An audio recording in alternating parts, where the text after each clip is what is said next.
Hi, hello, this is Staff CA 360. நாம இன்னைக்கு August 18ஓட current affairs பார்த்துடலாம்.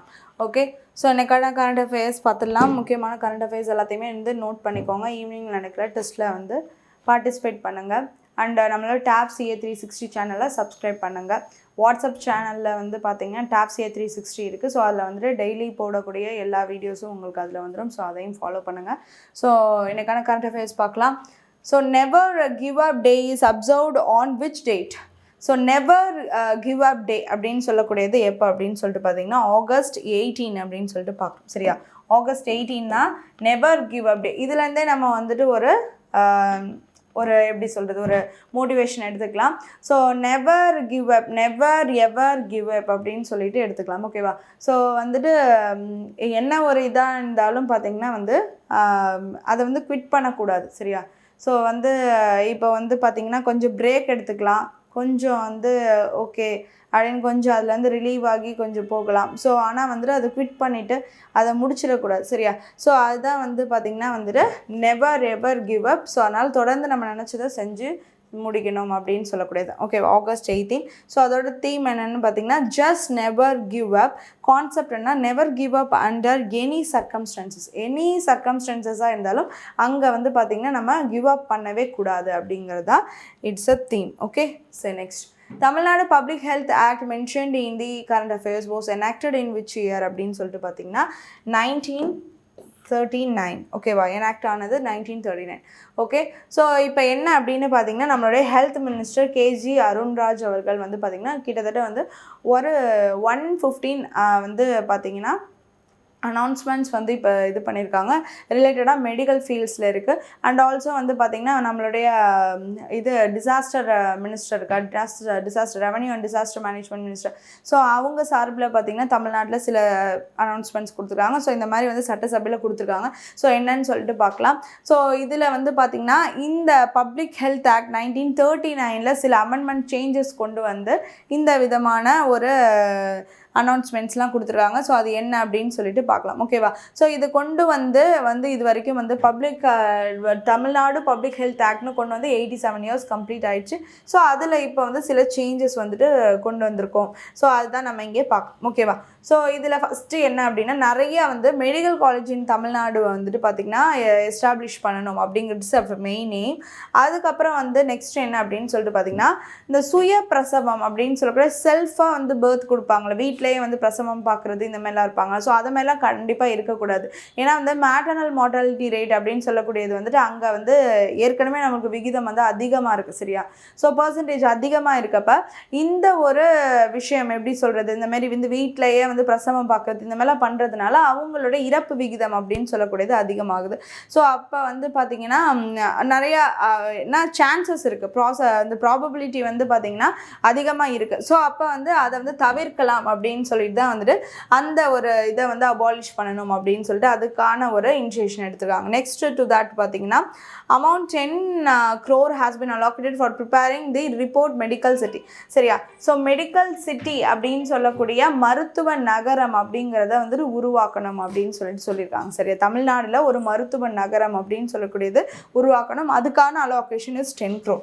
நெக்ஸ்ட் வந்து பார்த்தீங்கன்னா chief minister elderly care scheme ஏற்கனவே தாய்மானவர் ஸ்கீம் மூலிமா 60+ above இருக்கவங்க எல்லாருக்குமே வந்து பார்த்திங்கன்னா முன்னாடி 70 above இருந்துச்சு, இப்போ 60 above இருக்க எல்லாருக்குமே வந்து பார்த்திங்கன்னா என்ன சொல்லியிருக்காங்கன்னா இந்த மாதிரி ரேஷன் பொருட்கள்லாம் போய் வந்து அவங்களுக்கு வந்து வீட்டிலேயே கொடுக்குற மாதிரி இருக்கணும், டோர் டெலிவரியில் இருக்கணும் அப்படின்னு சொல்லியிருக்காங்க. ஸோ அதே மாதிரி இந்த எல்டர்லி கேர் மூலயமா என்ன சொல்லியிருக்காங்க அப்படின்னு சொல்லிட்டு பார்த்தீங்கன்னா அவங்களுக்கான ஒரு மெடிக்கல் ட்ரீட்மெண்ட்ஸ் எல்லாமே வந்து பார்த்திங்கன்னா 70+ சீனியர் சிட்டிசன்ஸ் அண்ட் அவங்க எல்லாருக்குமே வந்து பார்த்திங்கன்னா அந்தமாரி வந்து அவங்கள கேர் பண்ணி வீட்டிலேயே வந்து கொண்டு போய் அந்த ஒரு மெடிக்கலோட அசிஸ்டன்ஸ் எல்லாத்தையுமே வந்துட்டு கொடுக்குற வகையில் இருக்கணும் அப்படின்னு சொல்லிட்டு எனி இன்கமிங் சீலிங்ஸ் இல்லாமல் அவங்களுக்கு வந்து ப்ரொவைட் பண்ணணும் அப்படிங்கிறதா மெயின் எய்மாக வந்து எல்டர்லி கேர் ப்ரோக்ராம் அப்படின்னு சொல்லிட்டு இனிஷியேட் பண்ணியிருக்காங்க. நெக்ஸ்ட் வந்து பார்த்திங்கன்னா blood collection scheme. So like எப்படின்னு பார்த்தீங்கன்னா வந்து பிளட் கலெக்ஷன் ஸ்கீம் அப்படின்னு சொல்லக்கூடியது ஸோ வீடுக்கே சேர்ந்து வந்து பிளட் சாம்பிள்ஸை வந்து விசிட் பண்ணுறது. சரியா? ஸோ பிளட் சாம்பிள்ஸை கலெக்ட் பண்ணுறது, வீடுக்கே சேர்ந்து விசிட் பண்ணி பிளட் சாம்பிள்ஸை கலெக்ட் பண்ணிட்டு வருது. சரியா? ஸோ அதில் ஏதாச்சும் வந்து டெஸ்ட் பண்ணி பார்க்குறது, அவங்களுக்கு என்ன விதமான ப்ராப்ளம்ஸ் இருக்குது அப்படின்னு சொல்லிட்டு அதை கரெக்ட் பண்ணி அதுக்கப்புறம் அவங்களுக்கு வந்து அடுத்த விதமான ட்ரீட்மெண்ட்ஸை ரெடி பண்ணுறதுக்கான ப்ரொசீஜர்ஸ் இதெல்லாம். ஓகேவா? ஸோ நெக்ஸ்ட் டு தட் பார்த்தீங்கன்னா வந்து ஹெரிட்டேரியல் டிசீசஸ். ஸோ இப்போ வந்து பார்த்திங்கன்னா கம்யூனிகபிள் டிசீசஸ் அப்படின்னு சொல்லக்கூடியது தொற்று நோய். நான் கம்யூனிகபிள் டிசீசஸ் அப்படின்னு சொல்லக்கூடியது வந்து தொற்றா நோய். அப்போ வந்து அது என்ன, அது இப்போ வந்து பார்த்திங்கன்னா நான் கம்யூனிகபிள் டிஸ்லலாம் வந்து இப்போ இந்த ஹெரிடிட்டரி டிசீஸு இப்போ நம்மளுக்கு சுகர் இருக்குது அப்படின்னு சொன்னால் வந்து அது வந்து ஒருத்தவங்கள்டேருந்து ஒருத்தவங்களுக்கு கம்யூனிகேட் ஆகாது. ஸோ அது தானாக வந்து வரக்கூடியது. ஸோ அப்போ அந்த வகையில் இருக்கக்கூடிய நான் கம்யூனிகபிள் டிசீசஸ்லாம் என்னென்னு ஐடென்டிஃபை பண்ணி அதை கண்ட்ரோல் பண்ணோம் அப்படிங்கிறது மெயினான ஒரு இது. ஸோ அண்ட் ஆல்சோ வந்து நியோஜெனிசிஸ் டிவிஷனையும் அதுக்காக எஸ்டாப்ளிஷ் பண்ணுறாங்க அப்படின்னு சொல்லிட்டு பார்க்கலாம். ஓகேவா? So disease prevention centres are established. So first level action and consultation centres are being established at a cost of 14 crores. இது என்ன first level action and consultation is for எதுக்குன்னு பார்த்தீங்கன்னா ஆர்டிஃபிஷியலாக இப்போ வந்து பார்த்தீங்கன்னா ஐவிஎஃப் இந்த மாதிரி ட்ரீட்மெண்ட்ஸ்லாம் வந்து artificial treatments for the pregnancies இருக்குல்ல. ஸோ அதுக்காக வந்து பார்த்தீங்கன்னா சென்டர்ஸ் நிறையா அமைக்கணும் அப்படின்னு சொல்லிட்டு சொல்லியிருக்காங்க. ஓகேவா? ஸோ நெக்ஸ்ட் என்ன அப்படின்னு பார்த்தீங்கன்னா யோகா ப்ரோக்ராம் ஃபார் ஸ்கூல் ஸ்டூடெண்ட்ஸ்க்கான யோகா ப்ரோக்ராம் வந்து கண்டிப்பாக கண்டக்ட் பண்ணோம் அப்படின்னு சொல்லிட்டு அதுக்கான காஸ்ட் வந்து 1.60 crores வந்துட்டு ஒதுக்கியிருக்காங்க. Next free health checkup scheme அப்படின்னு சொல்லிட்டு ஸோ 30+ இயர்ஸ் அபவ் இருந்தாலே ஸோ அவங்களுக்கு எல்லாருக்குமே வந்து பார்த்திங்கன்னா வந்துட்டு ஓவராலாக வந்துட்டு ஃப்ரீ ஹெல்த் செக்அப் அப்படிங்கிறது இட்ஸ் அ மஸ்ட். ஸோ எப்படி போய்கிட்டு இருக்கு, நம்ம மட்டும் இருப்போம், பட் என்ன நம்ம பாடியில் சேஞ்சஸ் ஆர் கோயிங் ஆன் அப்படிங்கிறது வந்துட்டு நம்மளுக்கு வந்து தெரியாது. சரியா? ஸோ அப்படி இருக்கிறப்ப வந்து நம்ம அதை வந்து என்ன அப்படிங்கிறது இடையில ஒரு ஹெல்த் செக்அப்ஸ்லாம் பண்ணுறப்ப நம்ம வந்து தெரிஞ்சுக்கலாம், அடுத்த கட்டமாக அதை ட்ரீட் பண்ணி சரி பண்ணிக்கலாம். ஸோ அதனால் அதுக்கான ஒரு இனிஷியேஷன். நெக்ஸ்ட் வந்து 14 டைப்ஸ் ஆஃப் ஹெல்த் எக்ஸாமினேஷன்ஸை இந்த 30 years ப்ளஸ் அபவ் இருக்கக்கூடிய இந்த health checkup schemes free health செக்அப்ஸில் கவர் ஆகும் அப்படின்னு சொல்லியிருக்காங்க. ஓகே, நெக்ஸ்ட் என்னென்னு பார்த்தீங்கன்னா 6th 9th 11th படிக்கக்கூடிய அந்த குழந்தைகளுக்கு வந்து பார்த்திங்கன்னா வந்து அயன் டெஃபிஷியன்சி ப்ரோக்ராம் அப்படின்னு சொல்லிட்டு இரும்பு சத்து குறைபாடுகளோ இல்லை ஹீமோக்ளோபின் குறைபாடுகளோ இருக்கா அப்படின்னு சொல்லிட்டு அவங்களுக்கு செக் பண்ணுறது. ரத்த சோகை, அனீமியா எல்லாமே வந்து பார்த்திங்கன்னா என்ன எதனால் வரக்கூடியது, இந்த பிளட்டு வந்து பார்த்திங்கன்னா ஹீமோக்ளோபின் கண்டென்ட் வந்து ரொம்ப கம்மியாக இருந்தாலே வந்துட்டு ப்ராப்ளம் தான். அயன் டெஃபிஷியன்சி இருந்தாலும் அது ப்ராப்ளம் தான்.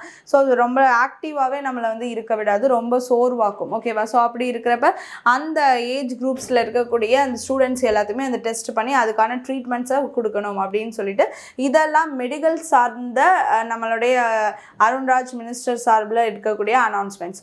ஸோ நெக்ஸ்ட் பார்த்தீங்கன்னா ரெவன்யூ டிபார்ட்மெண்ட் சார்பில் செங்கோட்டையன் அவர்கள் மினிஸ்டராக இருக்கார். ஸோ அவர் என்ன சப்சிடி டிமாண்ட்ஸ்லாம் கொண்டு வந்திருக்காரு அப்படின்னு சொல்லிட்டு பார்த்தீங்கன்னா லேண்ட் டேக்ஸ் கலெக்ஷன் இருக்குல்ல. ஸோ அதுக்கு வந்து பார்த்திங்கன்னா கரண்ட் ஃபினான்ஷியல் இயர்ஸ்லேருந்து அதுக்கு வந்து பார்த்திங்கன்னா அந்த டேக்ஸ் கலெக்ஷன்ஸில் வந்து ரெஸ்ட்ரிக்ஷன்ஸ் அண்டு அதுக்கான ஒரு தடையை வந்து இப்போ கொண்டு வந்திருக்காங்க அப்படின்னு சொல்லிட்டு பார்க்குறோம். இந்த இயர்லேருந்து லேண்ட் டேக்ஸ் கலெக்ஷன் இருக்காமல் பார்த்துக்க போகிறதா சொல்லியிருக்காங்க. நெக்ஸ்ட்டு கட்டமாக என்ன சொல்லியிருக்காங்க, ஸ்பெஷல் ஹவுஸ் பட்டா ஸ்கீம். ஸோ ஹவுஸ் பட்டா அப்படின்னு சொல்லக்கூடியது வந்து பார்த்திங்கன்னா எக்கனாமிக்லி டிஸ்அட்வான்டேஜ்டு பீப்புள். ஸோ அவங்களுக்கு வந்து பார்த்திங்கன்னா ஸ்பெஷல் ஹவுஸ் பட்டா ஸ்கீம்னு சொல்லிட்டு கொண்டு வந்தாங்க. Encroachment reduction scheme. என்க்ரோச்மெண்ட்னா ஒரு இடத்துலேருந்து ஒரு எல்லைகளை வந்து பார்த்திங்கன்னா ஆக்கிரமிச்சுக்கிட்டே வருது அப்படின்னு சொல்லக்கூட என்க்ரோச்மெண்ட்ஸ். ஸோ அதுக்கு வந்து reduce land encroachment with allocation of landslide allocation அப்படின்னு சொல்லிட்டு அது அண்ட் ஆல்சோ ஃபார் தி லேண்ட்ஸ்லைடுக்கான ப்ரிகாஷனரி மிஷன் அப்படின்னு சொல்லிட்டு 50 crores அதுக்கு அலோகேட் பண்ணியிருக்காங்க அப்படின்னு சொல்லிட்டு பார்க்கணும். Next flood mitigation. Coastal districts detail project concerning flood mitigation have been prepared for Cuddalore, அப்புறம் நாகப்பட்டினம், தூத்துக்குடி, கன்னியாகுமரி டிஸ்ட்ரிக்ட்லாம் வந்து வெள்ளத்துக்கான அபாயம் இருக்குது இல்லை. ஸோ அதை என்னன்னு பண்ணிவிட்டு அதுக்கான கன்சர்னுக்காக வந்து இது பண்ணுறாங்க. ஸோ அந்த ப்ராஜெக்ட்டுக்கு வந்து பார்த்திங்கன்னா 3.90 crores ஒதுக்கியிருக்காங்க. நெக்ஸ்ட் என்னென்னு பார்த்திங்கன்னா அக்ரிகல்ச்சர்ஸ் லோன்ஸ் அப்படின்னு சொல்லக்கூடியது வந்து அப் டு 75,000 வரைக்கும் வந்துட்டு வாங்கியிருக்கவங்களுக்கு லோன் வாங்கியிருக்கவங்களுக்கு பார்த்திங்கன்னா வந்து 100% வந்துட்டு பார்த்திங்கன்னா வேவர். நெக்ஸ்ட்டு பார்த்திங்கன்னா for loans from 75,000 to 1 lakh வந்து மேக்ஸிமம் வந்து 75,000 அவங்களுக்கு திரும்ப வந்து ப்ரொவைட் பண்ணிடுறாங்க, தள்ளுபடி ஆகிடுது. நெக்ஸ்ட் வந்து பார்த்திங்கன்னா ஃபார் லோன்ஸ் அபவ் 1 lakh அவங்களுக்கு maximum 35 will be வெய்பர்.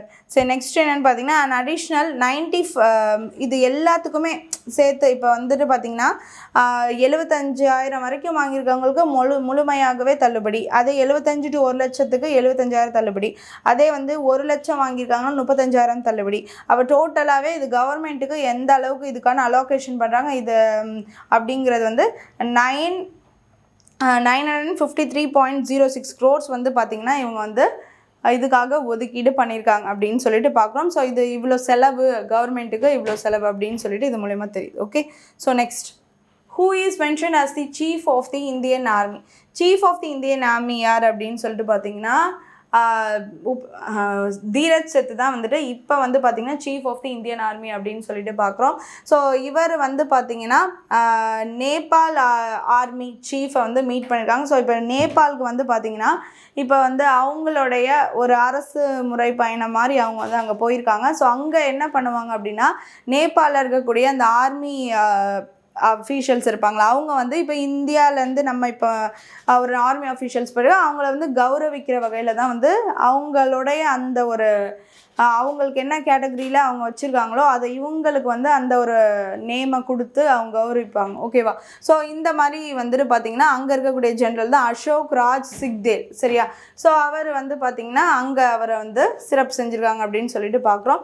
So and next வந்து பார்த்திங்கன்னா நேபாளோட பிரசிடென்ட் வந்து ராம்சந்திரா பவுடேல் அண்ட் ஆல்சோ வந்து chief of the Nepal army இந்த மாதிரி அவரை வந்து சிறப்பு எப்படின்னா அவருடைய போஸ்ட் நேம் இல்லை அவரை வந்து இவங்களுக்கு கொடுத்து அதை சிறப்பிக்கிறது தான் அங்கே வந்துட்டு செஞ்சுருக்காங்க. ஸோ பைலேட்ரலாக ஒரு cooperation between the 2 nations. So அந்த மாதிரி இருக்கணும்னு சொல்லிட்டு தான் இது பண்ணியிருக்காங்க. Okay, next which company is mentioned in connection with a naval helicopter contract அப்படின்னு சொல்லிட்டு பார்த்தீங்கன்னா எந்த கம்பெனி அப்படின்னு சொல்லிட்டு பார்த்தீங்கன்னா ஹால். ஓகேவா? ஸோ அது இல்லாமல் இப்போ இதில் என்னன்னு பார்த்தீங்கன்னா MQ-9BC கார்டியன் நேவல் ஹெலிகாப்டர்ஸ். சரியா? ஸோ இதை தான் வந்து பார்த்திங்கன்னா நம்ம வந்து இந்த டிஃபென்ஸ் கான்ட்ராக்ட் மூலயமா ரிசீவ் பண்ணியிருக்கோம். ஸோ இது வந்து ஒரு 30 monthsக்கு வந்து கான்ட்ராக்ட் பீரியடாக ஒரு குத்தகைக்கு நம்ம எடுக்கிற மாதிரி. சரியா? இட்ஸ் அ கான்ட்ராக்ட் பீரியடாக நம்ம பண்ணுறோம். ஸோ இதில் இன்வால்வ் ஆகிருக்காங்க தான் யுனைடெட் ஸ்டேட்ஸ் டிஃபென்ஸ் ஆர்கனைசேஷன், அவங்க தான் ஜென்ரல் அட்டாமிக்ஸ் அப்படின்னு சொல்லக்கூடியவங்களும் and Indian ministry of defence, இவங்க 2 பேரும் சேர்ந்து இது ஒரு type of high altitude long endurance type ஒரு நேவல் ஹெலிகாப்டர்ஸ் அப்படின்னு சொல்லிட்டு பார்க்குறோம். இதை நம்ம வந்து 30 monthsக்கு வந்துட்டு பார்த்திங்கன்னா கான்ட்ராக்ட் பீரியடாக இதை எடுக்கிறோம் அப்படின்னு சொல்லிட்டு பார்க்கணும். ஓகேவா? ஸோ இதுதான் நம்ம பார்க்குறோம். It's mainly for the surveillance and patrol activities in the Indian maritime region. Next what new procedure is being introduced for the registration of the certain first scale property documents in Tamil Nadu? first scale properties documents எல்லாத்தையுமே ஆன்லைன்லேயே registration பண்ணிடலான்னு இப்போ வந்து நம்மளுடைய Tamil Nadu chief minister Vijay அவர்கள் சொல்லியிருக்கார். சரியா? So scale 1ல் இருக்கக்கூடிய அந்த documentation whether for the apartments or for the new houses எதுவாக இருந்தாலும் அதுக்கான ப்ரொசீஜர்ஸை நம்ம நேரில் போய் பண்ணிட்டு ரிஜிஸ்ட்ரேஷனுக்கு வந்து போய் அங்கே பண்ணிகிட்டு இருக்கிறது தேவையில்லை. ஆன்லைன்லேயே வந்து பார்த்திங்கன்னா நம்ம இது எல்லாத்தையுமே வந்துட்டு அந்த ஃபஸ்ட்டு ஸ்கேல் டாக்குமெண்ட்ஸ் எல்லாத்தையுமே வந்துட்டு அதுக்கான ப்ரொசீஜர்ஸை நம்ம ஆன்லைன்லேயே பண்ணிடலாம் அப்படின்னு சொல்லிட்டு இந்த ரிஜிஸ்ட்ரேஷன் ப்ராசஸை வந்து வெரி சிம்பிளிஃபையாக வந்து கொண்டு வந்திருக்காங்க. அண்ட் சைன்ஸ் எல்லாமே வந்து டிஜிட்டலைஸாக நம்ம வந்து அதிலே எல்லாத்தையுமே பண்ணிடலாம் அப்படின்னு சொல்லிட்டு கொண்டு வந்துருக்காங்க for the first scale documents first scale ப்ராப்பர்ட்டிஸாக இருக்கக்கூடிய எல்லாத்துக்குமே. ஓகேவா? ஸோ அதான் நம்ம இங்கே பார்க்குறோம். ஓகே, ஸோ இன்னைக்கான கரண்ட் அஃபேர்ஸ் எல்லாமே பார்த்தாச்சு. Hope you understand the video. Thank you.